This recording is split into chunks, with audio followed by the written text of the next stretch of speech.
ये मैनिफेस्टो 5 स्तंभ पे खड़ा है और वो 5 स्तंभ नारी न्याय है, किसान न्याय है, युवा न्याय है, श्रमिक न्याय है और हिस्सेदारी न्याय है। और आधी आबादी की बात करनी जरूरी है और आधी आबादी की बात में जब हम करते हैं तो महिलाओं के लिए 50% आरक्षण नई नौकरियों में, सरकारी नौकरियों में, और प्लस जो महालक्ष्मी, जो गरीब महिलाएं हैं उनको उनका हक मिले, 1 लाख रुपए सालाना उनको मिले, उसकी बात कर रहे हैं। महिला सुरक्षा की बात हो रही है।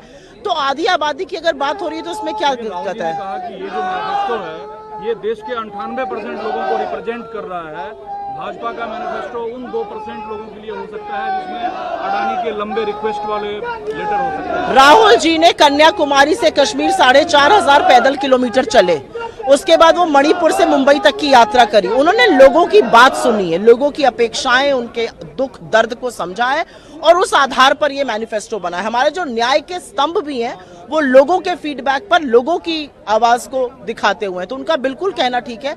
हमारा मैनिफेस्टो जनता की आवाज है, भारत की आवाज है। हाथ बदलेगा हालात हमने उस आधार पे रखा।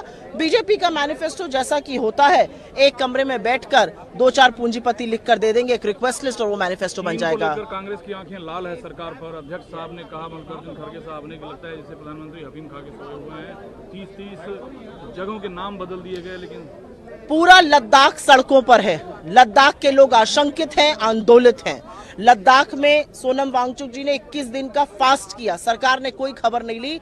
लद्दाख आपको तथ्य और साक्ष्य के साथ दिखा रहा है कि कैसे हमारी हजारों वर्ग किलोमीटर की जमीन पर चीन ने कब्जा किया हुआ है।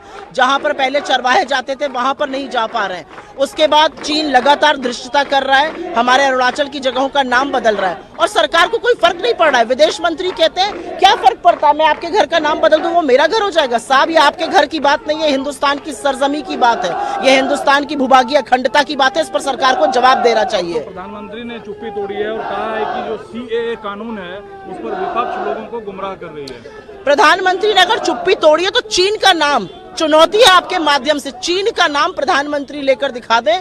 इस देश का प्रधानमंत्री इतना कायर है कि चीन कब्जा करके बैठा और इस देश का कायर प्रधानमंत्री चीन का नाम नहीं ले पाता है। ओवरऑल आपको काफी बोल्डली बोलती हैं मीडिया में, ओवरऑल क्या प्रोडक्शन है आप लोगों का? मैनिफेस्टो लॉन्च हो गया है। मुझे एक बात अच्छी तरीके से पता है कि बीजेपी 200 पार नहीं कर रही है। लाले पड़े हुए हैं 200 पहुंचने पे, 180 के आसपास उनकी अपनी टैली है। जो आरएसएस ने सर्वे कराया, जो बीजेपी का इंटरनल सर्वे, ये मैं दावे के साथ कह सकती हूँ। चुनाव जितना बढ़ रहा है उतनी हमारी बढ़त हो रही है।